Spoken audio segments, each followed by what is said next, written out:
Hey there, writer rebels. It's holiday season, and if you want to try and get those words in, I've got some tips for you today on how to keep moving while you're on vacation, holidays, or at a convention.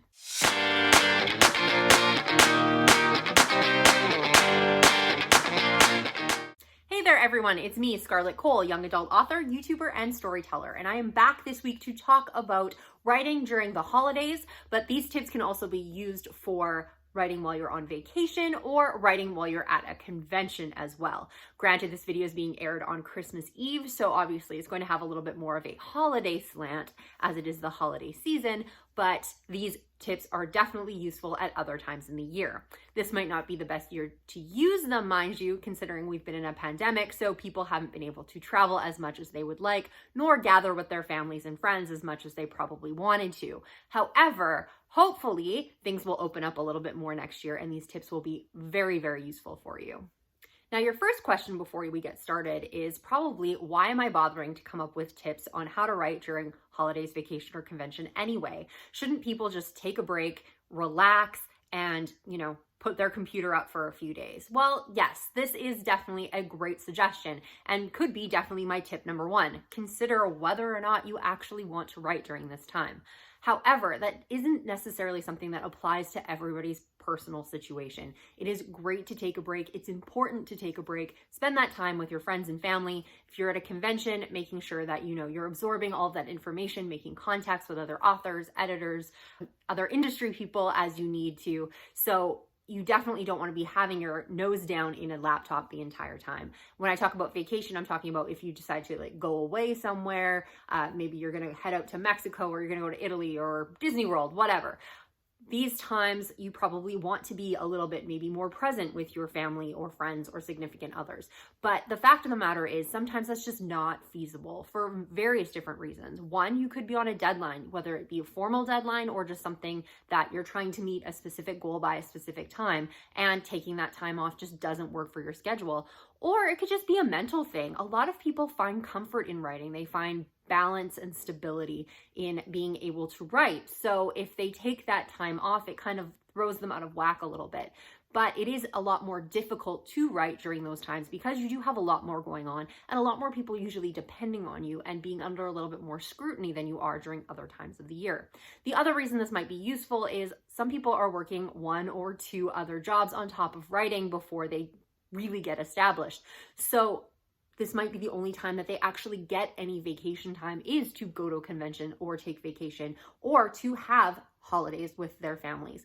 So they need to utilize that time as much as they possibly can to make headway in their writing career because this is the only time they have to do it. So I wanted to make a video for those people who do want to write during the holidays. I would like to suggest that if you can take the break, enjoy the time, but it isn't necessarily feasible and it isn't necessarily something that everybody wants to do. Apparently Stephen King writes on Christmas Day, so why can't you, right? But for those people who are still continuing their writing journey during these times, I have some tips for you to make it a little bit easier and hopefully a little less stressful. Okay, so my tip number one is to keep that bar low. Maybe you are a very consistent writer, you know what you can do in a certain amount of time, and you go into a holiday, vacation, or convention time with the expectation that you're still going to meet the same benchmarks that you normally do. Well, my suggestion for that is to kind of dial that back a little bit. There is a possibility that you're still going to hit those markers. And the longer you've been doing this, the better you are at compartmentalizing your writing from the rest of your life. However, when you are in a holiday situation, vacation situation, convention situation, there are a lot of other things vying for your attention. There can be some guilt when you are writing that you should be spending time with friends, family, colleagues, whatever, or that you want to be doing other things instead of doing your writing. You know it's important, you know it's something that you need to do, but you are thinking about, wrapping presents or grabbing a rum drink by the bar. Whatever it is that could be going on in your head, it's probably going to weigh on your shoulders when you're trying to write during these times. So one of the best tips that I can recommend is going into these times realizing that you're probably not going to hit the productivity goals that you normally do. So if you dial back on what you expect to accomplish, keep that bar low, then you can underpromise and hopefully overdeliver by the end of your holiday vacation break. The other reason to do this is some of these things like a family vacation or holiday time can be very stressful to begin with.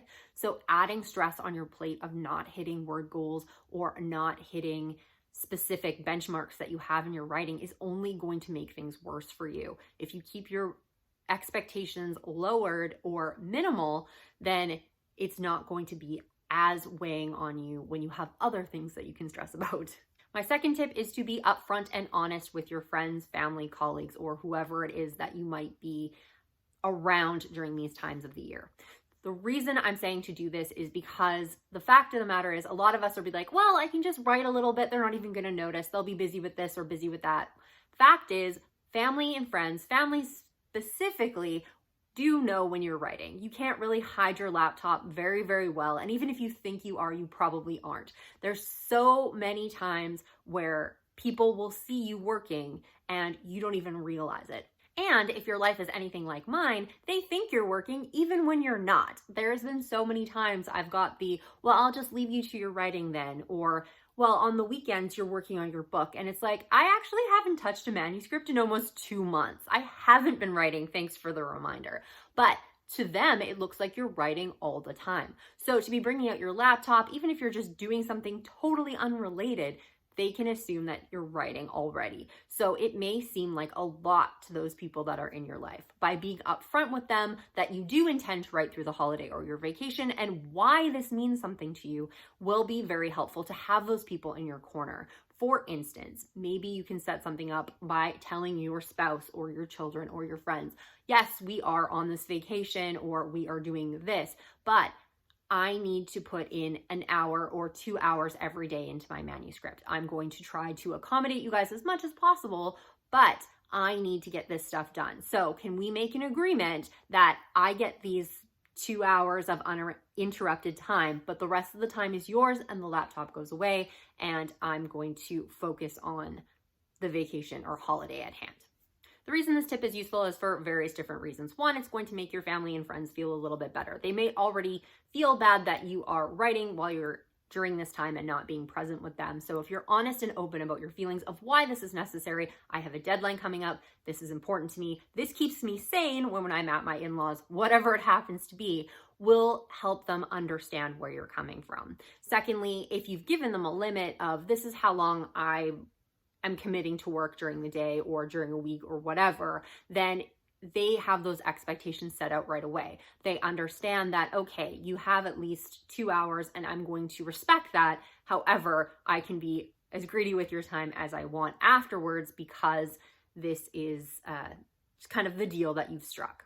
The last reason this is helpful is because you always want those people to support you. Sometimes it's very difficult for people who are not writers to understand what it is like to be a writer and to commit yourself to a project and to have that alone time and that concentration time. So the more the people in your life can support what you're doing, the happier you're going to be as an author. There's a lot of authors out there who do not have support from those people that they care about, which is really unfortunate, but very common. So the more support you get, the better off you're going to be. My third suggestion is to try to schedule things out in non-peak times. For instance, it is the holidays right now and my family is home. They are sleepers, so my children tend not to get up till about 10 o'clock in the morning. I'm going to be focusing on getting up a little bit earlier over the holidays so I can get those couple of hours of holiday writing time in before they're even awake.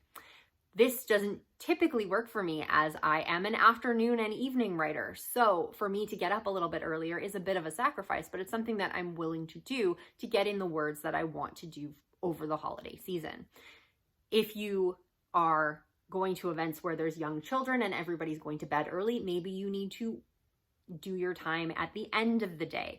Or maybe depending on where your events are, maybe you have several dinners or things that you need to go to. Maybe you need to take a couple of hours in the middle of the day, get ready a little bit earlier so that you can write while everybody else is getting dressed or doing their hair or doing whatever. Or depending on how accommodating your family is and what kind of events you're going to, you could be in a position where you'd be like, okay, you guys go for 2 o'clock and I'm going to be there for 3 because dinner is not till 5 and I get this 1 full hour of uninterrupted writing time that isn't really taking too much away from the event because everybody else is just arriving anyway, and I get my time then I can spend all of this time with you guys without it being any sort of sacrifice and having it weigh on your mind either.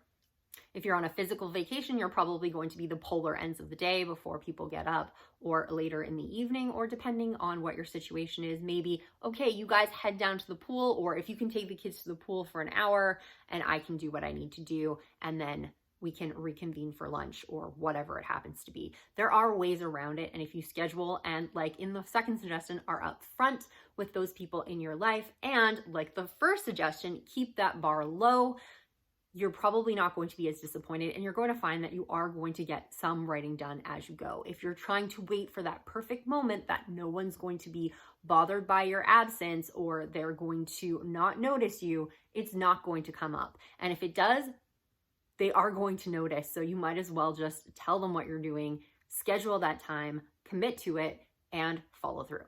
And my last suggestion is to try to enjoy yourself.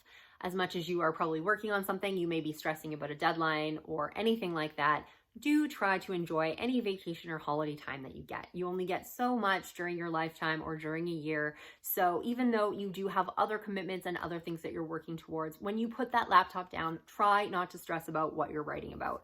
Think about that later in the evening. Think about it when you have your writing time. But, take those precious moments whenever you can to enjoy your life and enjoy those people that are around you. You may not be able to take the entire time off, or you may not even want to, but the fact is, just do try to take some time to enjoy those times for yourself, because if you get to the point where you're in a burnout and you have, you've been writing too much and you are under too many deadlines and you just totally burn out, you are probably going to regret not being a little bit more present for some of those times that have come up during the year. That's going to be different for everybody. Some people are going to be perfectly happy with, a couple of hours of family time and they've hit their limit. But if you need that to refill your well, make sure that you are taking that time regardless of how much writing you have to do. This is also super important in a convention situation, because if you are working during convention and you're skipping out on panels, you're missing opportunities to connect or network with other people, then you aren't necessarily getting your full benefit from a convention. And in that case, you've probably paid for it on top of it. So make sure that you are enjoying those times and taking advantage of it while you can. So that's all I've got for this week. If you are writing through the holidays, I wish you very good luck. If you are not writing through the holidays and deciding to take the break, well, I hope you are having a happy holiday, and I hope everything works out great for you and you get to spend some quality time with those people that are important to you in your life. If you would like to hear more content from me, make sure you're hitting that subscription bar and the notification bell. And if you are already a subscriber, thank you so much for coming back. I hope everybody out there has a safe and happy holiday, and I will see you all next week.